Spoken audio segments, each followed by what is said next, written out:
4.4 properties of materials. सामग्री जो होती है, मटेरियल्स जो होते हैं, उनकी प्रॉपर्टीज़, उनके क्या गुण होते हैं, उनमें क्या प्रॉपर्टीज़ होती है, गुण क्या क्या होते हैं, सामग्री के गुण क्या क्या होते हैं। As we have seen that different materials are used for making different objects. As we have seen, जैसा कि हमने देखा है that different materials की अलग अलग प्रकार की जो सामग्रियाँ होती है are used, वो यूज़ में लिए जाते हैं, अलग अलग सामग्री को अलग अलग यूज़ में लिया जाता है फॉर मेकिंग डिफरेंट ऑब्जेक्ट्स, अलग अलग वस्तुएं बनाने में। अलग अलग वस्तुएं बनाने में हमें अलग अलग सामग्री की आवश्यकता होती है, तो उनको हम यूज़ करते हैं। अलग अलग सामग्री की आवश्यकता होती है तो अलग अलग सामग्री यूज़ की जाती है। But how it is decided, लेकिन यह कैसे निश्चय किया जाता है, डिसाइड किया जाता है डेट ए पर्टिकुलर मटेरियल, कि यह एक जो पर्टिकुलर सामग्री है शुड बी यूज्ड, कि वह जो पर्टिकुलर सामग्री है, पर्टिकुलर मटेरियल है, वो यूज़ किया जाएगा to make a particular objects, किसी पर्टिकुलर ऑब्जेक्ट्स को बनाने के लिए यही सामग्री यूज़ की जाएगी। यह कैसे डिसाइड किया जाता है। It is basically decided on the basis of property of material. It is basically decided, यह सामान्यतः निश्चित किया जाता है, निश्चय किया जाता है on the basis of property of material, उस सामग्री के अंदर जो गुण होता है, कि हर सामग्री के अंदर कुछ ना कुछ गुण होते हैं, उस गुण के आधार पर ही डिसाइड किया जाता है। And the purpose for which the object will be use, और उस उद्देश्य के आधार पर, फर्स्ट तो उस सामग्री के अंदर क्या गुण है, इसके आधार पर निश्चय किया जाएगा, और इस आधार पर निश्चय किया जाएगा कि वह जो वस्तु हम काम में लेने वाले हैं वो किस उद्देश्य से काम में ली जाएगी, किस काम में उस वस्तु को लेना है, उसके आधार पर ही उस वस्तु का निर्माण किया जाता है। फॉर एग्ज़ाम्पल, जैसे कि we do not store water in a container made up of paper और cloth. We do not store water, हम पानी को स्टोर नहीं कर सकते, भंडारित नहीं कर सकते on in a container made of paper का, कागज़ का बना हुआ जो कंटेनर होगा, या फिर कपड़े का बना हुआ जो पात्र होगा, कंटेनर होगा, बर्तन होगा, उसमें हम पानी को स्टोर नहीं कर सकते। बिकॉज, क्योंकि paper and cloth will absorb the water, क्योंकि पेपर जो होता है, कागज़ होता है, और कपड़ा जो होता है, वो क्या कर लेते हैं, अवशोषित कर लेते हैं वाटर को, पानी को क्या कर लेते हैं, अवशोषित कर लेते हैं, सोख लेते हैं। And the rest of the water will leak from them, और जो बचा हुआ थोड़ा बहुत तो वो अपने अंदर सोख लेते हैं, और बचा हुआ जो पानी होता है वो क्या कर लेता है, लीक हो जाता है, नीचे लीक होने लग जाता है, बाहर निकलने लग जाता है। फ्रॉम देम, उस पात्र में से, उस कंटेनर में से बाहर निकलने लग जाता है। पानी, कागज़ का बर्तन होगा या फिर कपड़े का जो बर्तन होगा, उससे क्या होगा, हम उसके अंदर पानी डालेंगे, जब तक वो पानी को ऑब्जर्व कर सकता है, जितनी उसमें ऑब्जर्व करने की जो स्ट्रेंथ है वो ऑब्जर्व करेगा, और उसके बाद में जो होगा उसको वो लीक करने लग जाएगा, उसमें से पानी निकलने लग जाएगा। दस, इसीलिए water is stored in glass, इसीलिए पानी को क्या किया जाता है, स्टोर किया जाता है इन ग्लास में, मेटल में, और अर्थन पॉट या फिर मिट्टी के बर्तन में उनको स्टोर किया जाता है। As they can hold water, ताकि उसमें पानी होल्ड हो सके, रुक सके, क्योंकि वो उसको पानी को रोक सकते हैं। Following are the various properties of materials used on which we can group them. Following are the various properties. ऊपर दी हुई जो अलग अलग प्रकार, नीचे दी हुई जो कई सारी की जो प्रॉपर्टीज़ है ऑफ मटेरियल्स, पदार्थ की जो सामग्री की जो गुण है, based on which we can group them, जिसके आधार पर हम उनका ग्रुप बना सकते हैं, वो नीचे दी हुई है। हार्डनेस, कठोरता, किसी वस्तु के अंदर अगर कठोरता है तो वो उसको भी हम उसके ग्रुप के अनुसार डिवाइड कर सकते हैं, उनको क्लासिफिकेशन कर सकते हैं। Some materials are hard to compress by hand, कुछ मटेरियल्स ऐसे होते हैं जो कैसे होते हैं, कंप्रेस करने में, दबाव लगाने में हाथों से are hard to compress by hand, हाथों से दबाव लगाने में बहुत ज़्यादा कठोर होते हैं, उनको दबाव लगाने में बहुत ज़्यादा शक्ति की आवश्यकता होती है। While other can be compressed easily, और जबकि कुछ ऐसे होते हैं, कुछ ऑब्जेक्ट्स या मटेरियल्स ऐसे होते हैं जिनको हम आसानी से कंप्रेस कर सकते हैं, आसानी से दबा सकते हैं। तो एक तो हार्ड होता है या फिर कुछ ऐसे होते हैं जो इजीली कंप्रेस हो जाते हैं। Those material which are difficult to compress are called hard materials. Those materials वो सामग्री विच आर डिफ़िकल्ट जो कि डिफ़िकल्ट होती है, कठिन होती है, टू कंप्रेस जिनको दबाना कठिन होता है, आर कॉल्ड हार्ड मटेरियल्स वो कठोर वस्तुएं, कठोर सामग्री कहलाती हैं। जिनको दबाना आसान नहीं होता, हार्ड होता है, वो हार्ड मटेरियल्स कहलाती हैं। वाइल द वन डेट जबकि वो वस्तुएं date can be compressed easily जो कि आसानी से दबाई जा सकती हैं, आर कॉल्ड सॉफ्ट मटेरियल्स वो सॉफ्ट मटेरियल्स कहलाती हैं। जिनको हम आसानी से नहीं दबा सकते हैं वो हार्ड मटेरियल्स होती हैं, और जिनको हम आसानी से दबा सकते हैं वो सॉफ्ट मटेरियल्स होती है। तो आज हमने क्या पढ़ा, प्रॉपर्टीज़ ऑफ मटेरियल्स का फर्स्ट टॉपिक पढ़ा, हार्डनेस की कैसे पदार्थ के अंदर, किसी मटेरियल्स के अंदर कैसे हार्डनेस और सॉफ्टनेस होती है, कैसे हम उसको कंप्रेस करने पे वो दबता है और कैसे नहीं दबता है। अगर वो दब जाता है तो वो हार्ड दब जाता है तो वो सॉफ्ट होता है, और जब वो दबता नहीं है, आसानी से नहीं दबा सकते हम उसको, तो वो मटेरियल हार्ड मटेरियल्स होता है। Activity third, complete the table by marking right for yes and wrong for no. इस टेबल को कंप्लीट करनी है, यस के राइट लगाना है जब वो बात सही हो, और रॉन्ग लगाना है जब वो बात गलत हो। मटेरियल्स दे रखे हैं, अगर वो मटेरियल हार्ड है तो उसमें राइट लगाना है, और सॉफ्ट है तो उसमें राइट लगाना है, अदरवाइज रॉन्ग लगा देना है। स्टोन कैसा होता है, हार्ड मटेरियल होता है, तो हार्ड मटेरियल है सॉफ्ट स्टोन, तो इस पर राइट लगाएंगे और सॉफ्ट पे रॉन्ग लगा देंगे। कैंडल कैसी होती है, कैंडल को हम आसानी से कंप्रेस तो कर सकते हैं, थोड़ा सा स्ट्रेंथ लगती है, बाकी हम उसको कंप्रेस कर सकते हैं, तो वो हार्ड नहीं होती है। कैंडल कैसी होती है, सॉफ्ट होती है। इरेज़र को भी हम आसानी से इजीली कंप्रेस कर सकते हैं, तो वो हार्ड नहीं होता है, सॉफ्ट होता है। सॉफ्ट पे यस कर देंगे।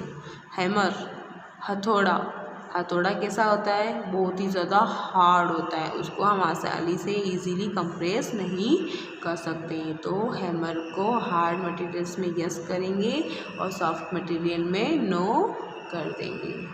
यूटेंसिल बर्तन जो होते हैं वो भी कैसे होते हैं, कंप्रेस नहीं हो पाते हैं, इजीली कंप्रेस नहीं हो पाते हैं, तो वो भी हार्ड मटेरियल्स होते हैं, सॉफ्ट मटेरियल नहीं होते हैं। चेयर कैसी होती है, चेयर भी हार्ड होती है, चेयर को भी हम आसानी से कंप्रेस नहीं कर सकते हैं, तो इसमें भी यस हार्ड मटेरियल होती है चेयर, और सॉफ्ट मटेरियल नहीं होती है। Thus objects can be grouped according to their hardness। अतः ऑब्जेक्ट्स जो होते हैं, वस्तुएं जो होती है, कैन बी ग्रुप्ड उनका समूह बनाया जा सकता है, अकॉर्डिंग टू देयर हार्डनेस उनकी कठोरता के अनुसार। किसी वस्तु में जो कठोरता होती है उसके अनुसार उनका ग्रुप बनाया जा सकता है।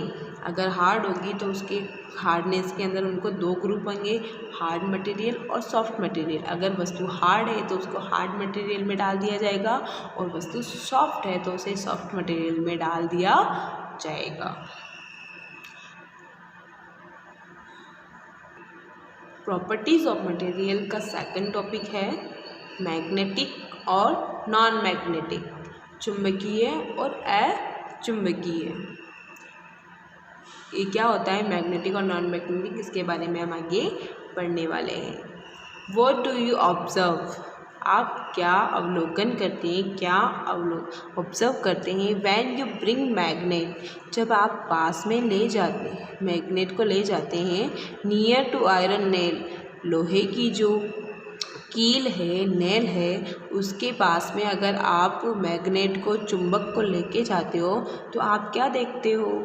और any other made of iron, लोहे की जो कील है या लोहे की कील के अलावा भी जो दूसरी वस्तुएं, लोहे की वस्तुएं, आयरन की बनी हुई वस्तुएं हैं, उनके पास अगर आप मैग्नेट को लेके जाते हो तो आप क्या ऑब्जर्व करते हो?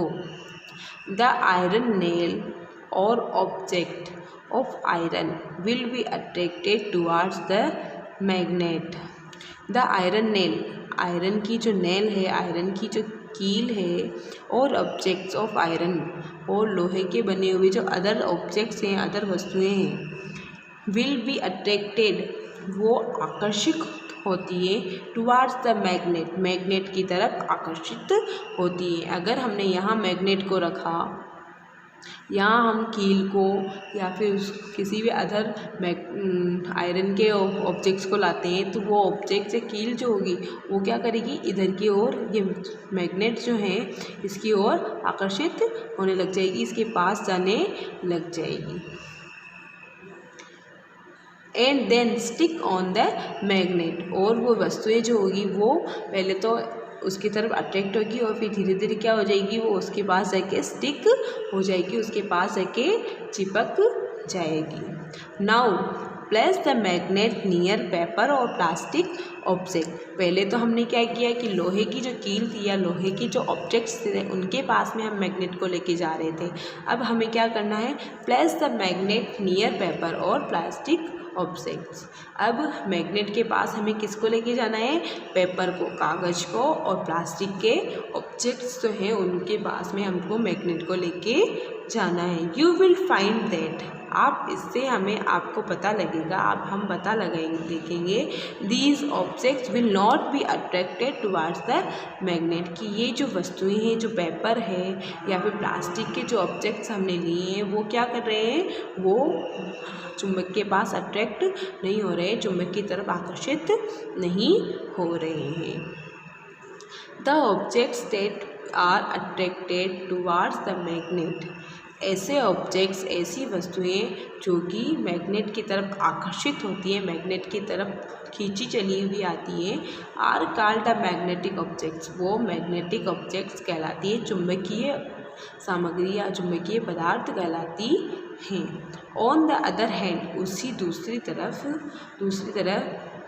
द ऑब्जेक्ट्स, वो वस्तुएं डेट आर नॉट अट्रैक्टेड, जो कि आकर्षित नहीं होती है, टुवार्ड्स द मैग्नेट, मैग्नेट की तरफ आकर्षित नहीं होती है। जैसे कि जो आयरन नेल थी वो, या फिर आयरन नेल के जो अदर ऑब्जेक्ट्स थे वो क्या कर रहे थे? चुंबक की तरफ आकर्षित हो रहे थे, चुंबक की तरफ खींचे चले आ रहे थे, तो वो क्या हो गई? आयरन नेल, आयरन के जो ऑब्जेक्ट्स थे वो मैग्नेटिक ऑब्जेक्ट्स हो गए। और पेपर और प्लास्टिक के जो कंटेनर्स थे, प्लास्टिक के जो ऑब्जेक्ट्स थे वो मैग्नेट की तरफ आकर्षित नहीं हो रहे थे, अट्रैक्ट नहीं हो रहे थे, तो that are called non magnetic objects, वो क्या कहलाएंगे? नॉन मैग्नेटिक, अचुंबकीय पदार्थ, अचुंबकीय वस्तुएं कहलाएगी। पेपर और प्लास्टिक क्या हो गई? अचुंबकीय हो गई, नॉन मैग्नेटिक हो गई।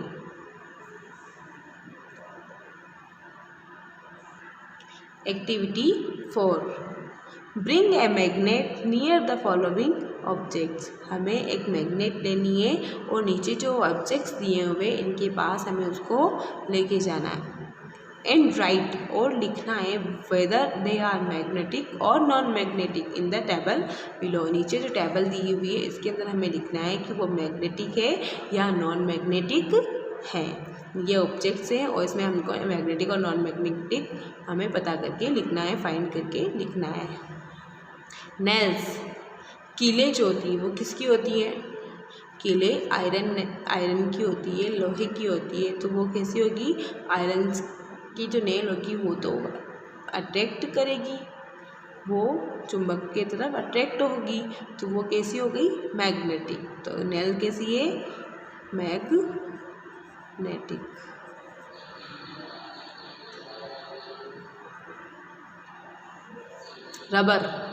रबर कैसा होता है? रबर तो रबर का हुआ, रबर होता है वो, ना तो प्लास्टिक की, ना पेपर, ना ही आयरन है, तो ओनली मैग्नेट की तरफ कौन सा आकर्षित होता है, आयरन ही आकर्षित होता है। आयरन ही ऐसा है जो अभी तक तो उसको अट्रैक्ट करता है, तो ये non magnetic.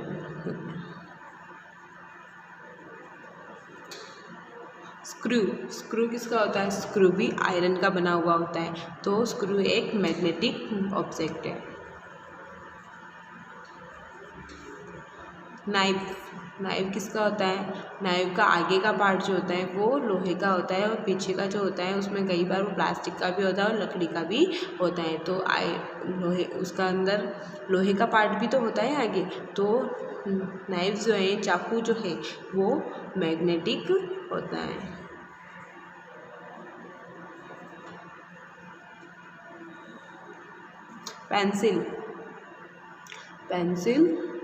Pencil non magnetic होती है, पेंसिल के अंदर कोई लोहे तत्व नहीं होता है।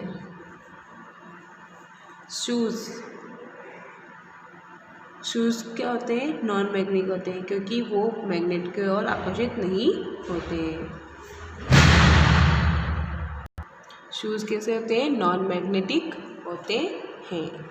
10 अतः objects can be grouped, objects को बांटा जाता है या ग्रुपिंग की जाती है, उसको समूह में बांटा जाता है according to their magnetic properties, उनके जो चुंबकीय गुण होते हैं। ऑब्जेक्ट्स में, वस्तुओं में जो चुंबकीय गुण होते हैं उनके आधार पर वस्तु को समूह में बांटा जाता है। तो आज हमने प्रॉपर्टीज़ ऑफ मटेरियल्स के 2 टॉपिक्स पढ़ लिए हैं। प्रॉपर्टीज़ ऑफ मटेरियल्स का फर्स्ट टॉपिक हमने पढ़ा हार्डनेस, कि वस्तुओं में हार्डनेस होती है, कठोरता होती है, तो उनके आधार पर उनको 2 भागों में बांटा जाता है। अगर वस्तु हार्ड है तो उनको हार्ड मटेरियल्स में, और वस्तु सॉफ्ट है तो उनको सॉफ्ट मटेरियल में बांटा जाता है। उसका सेकंड टॉपिक हमने पढ़ा मैग्नेटिक और नॉन मैग्नेटिक। अगर वस्तु मैग्नेट की तरफ आकर्षित होती है, अट्रैक्ट होती है, तो उसे मैग्नेटिक बोलते हैं, और अगर वो वस्तु मैग्नेट की तरफ अट्रैक्ट नहीं हो रही है तो वो नॉन मैग्नेटिक होती है।